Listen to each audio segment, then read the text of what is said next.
Hello po mga kapraps. Ito po yung i-offer ko sa inyo na property na for sale dito sa bayan ng Pila, Laguna. Bali, ito po ang boundary ng property. Tapos hanggang doon po sa poste ng Meralco. Yan. Ang frontage nito ay nasa 100 meters. At ang kabuuang sukat po nito ay 1 hektarya mga kapraps. So tabing-tabi lang po ng kalsada ito. Ang presyo nito ay makikita nyo sa description box at sa title nitong video. Tapos mayroon na dito mga katabi. Ayan, may mga bahayan na rin po. Tapos dito may mga farm din dito, farm lot. Tapos dito may bahay na rin po sa gilid ng property. Ang distansya nito sa town proper ng Pila, Laguna ay nasa 10 minutes travel time lamang. Nasa bayan ka na po ng Pila. Meron na ditong access ng kuryente at meron na rin pong source ng tubig. Okay, pasok po tayo. Tingnan natin ang loob ng property mga kapraps ko ng mga tanim. Kung kayo po ay naghanap ng property dito sa bayan ng Pila, Laguna, ito mga kapraps ang pwede kong i-offer sa inyo. Yan, nandito na tayo mismo sa loob ng property ngayon. Marami siyang mga tanim na mga lansones. Tapos marami din siyang tanim na mga saging. Kasi karamihan talaga mga kapraps sa mga lansonisan ay may mga ano din. At kailangan po na nasa lilim yung mga lansones para maganda ang tubo niya at maganda rin ang bunga. So kagaya po nito, tingnan nyo po, ang mga lansones ay nasa lilim talaga siya ng saging. Ayan o. Namamatay kasi itong mga lansones kapag sobrang init sila o na-expose talaga sila sa init. Kaya karamihan talaga sa makikita nating lansonisan nasa ano po, nasa lilim po ng mga puno din. Pero marami siyang mga lansones mga kapraps. Mayroon ding puno ng kalamansi dito. Ang presyo po nito ay makikita nyo sa description box at sa title nitong video. Yan, napakaraming lansones mga kapraps. Tapos mayroon din ditong puno ng suha. Ayan o. Isang puno ng suha dito sa may bungod ng property, sa may gilid ng kalsada. Ang mga bunga sayang o, nagkakalat. Nalaglag na lang. So ayan lang po ang kalsada mga kapraps. Ang direksyon na to, pag papunta ka doon ay papunta po yan ng bayan ng Pila. Tapos dito naman po sa kabila, pwede ka ditong dumaan papuntang Nagkarlan, Liliw. Pwede ka rin po dyan dumaan mga kapraps. Maraming lusutan. Okay, punta tayo dito sa may bandang gitna ng property.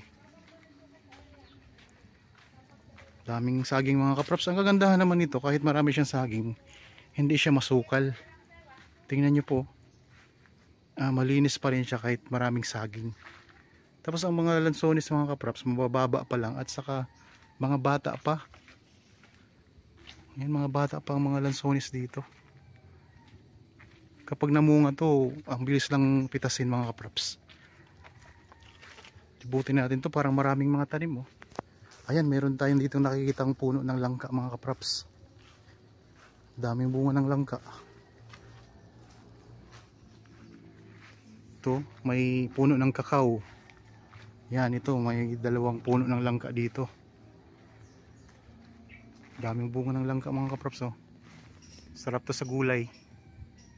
Ginataang langka. Tapos kung gusto niyo pahinugin, masarap din yan pag nahinog, tamis. Abot nga natin ang langka oh. Yung mga kapraps, abot na abot kong langka. Bunga. Marami siyang tanim mga kapraps. Di kayo ano kayo dito sa tanim pa lang, tubong-tubo na kayo dito mga kapraps. Hindi na kayo lugi sa property na ito. Tapos meron din pala siyang mga mga rambutan oh. Ayan, may mga rambutan din ng mga puno. Yan, dito na tayo ngayon sa may bandang likuran ng property, sa may bandang gilid po, sa left side. So kung halimbawa mga kaprops, kasi nasa ano lang ito eh, malapit lang to sa barangay hall, tas malapit lang din po sa school. Pwede nyo itong i-subdivide kung sakaling gusto nyong kumita pa ng mas malaki kapag nabili nyo itong property. Subdivision mga kaprops, wala pa masyado dito sa pila, lalo na sa barangay na ito. Yan, dito mas lalo dito, ang daming mga lansones oh. Ay mga kaprops, ito na yung pinakabandang dulo ng property. Tapos may mga ano, ang dami ding mga rambutan oh. Ayan, mga rambutan mga kaprops. Kapag nandun tayo sa ano, sa may kalsada, di natin kita yung mga puno ng rambutan. Pero dito pala sa loob ng property, ayan, napakaraming rambutan niya. Dito to sa may bandang corner ng property mga kaprops.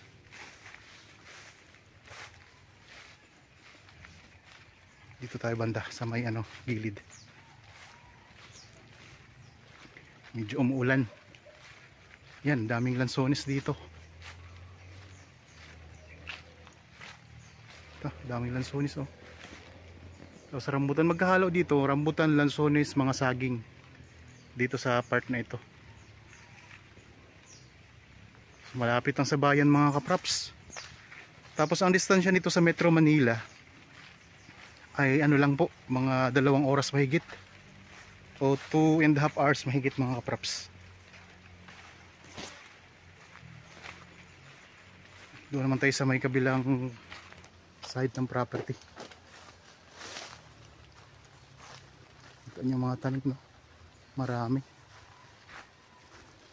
Kung sakaling mag-interested po kayo, pwede po kayo magpa-schedule sa amin ng tripping. Samahan namin kayo, i-assess po namin kayo. Ayan, dito meron ding puno ng lukban mga kaprops. Ayun, may puno din ng lukban dito.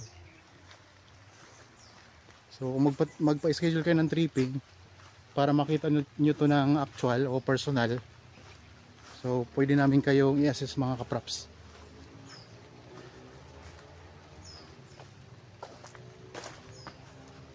Ganda, tabing kalsada lang to ha. Patag na patag ang lupa at ang daming mga prutas niya. Income generating ito mga kaprops.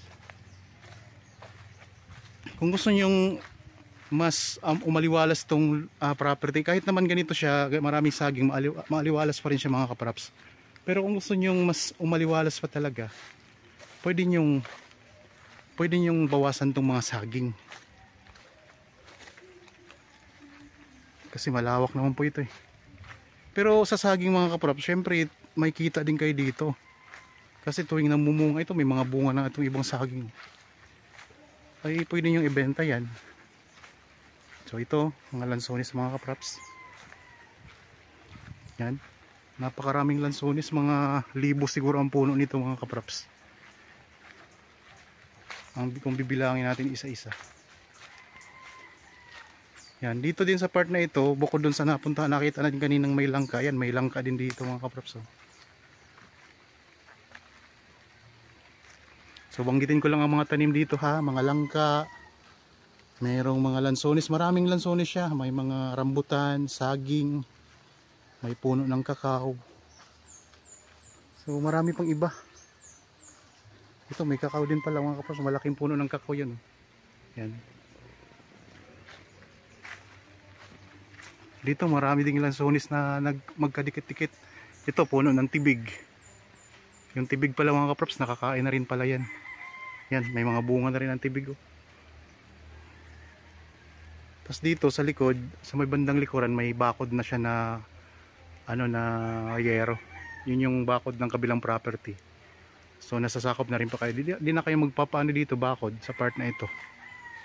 Yan, di na kayo magpapakod dyan kasi meron siyang bakod.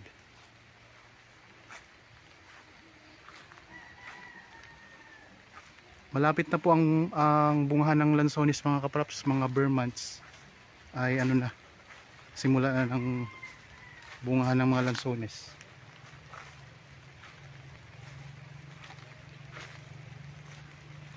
Daming lansones niya.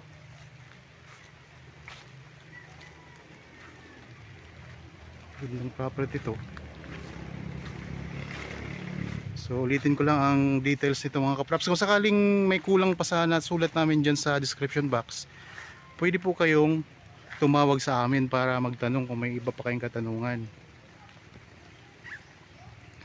Kung wala dyan ang mga tanong ninyo, wala dyan, hindi nasagot yung tanong ninyo dyan sa description box, yan, tawagan nyo lang po kami mga kapraps. Viber, cellphone number, Facebook Messenger, may WhatsApp. So mabilis na naman po kami sumagot dyan.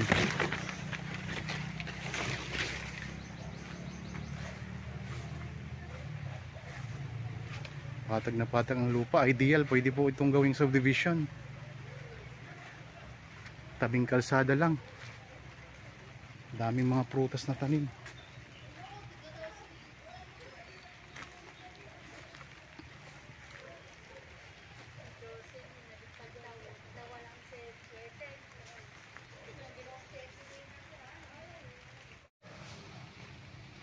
Yan, nalibot natin yung property mga kapraps.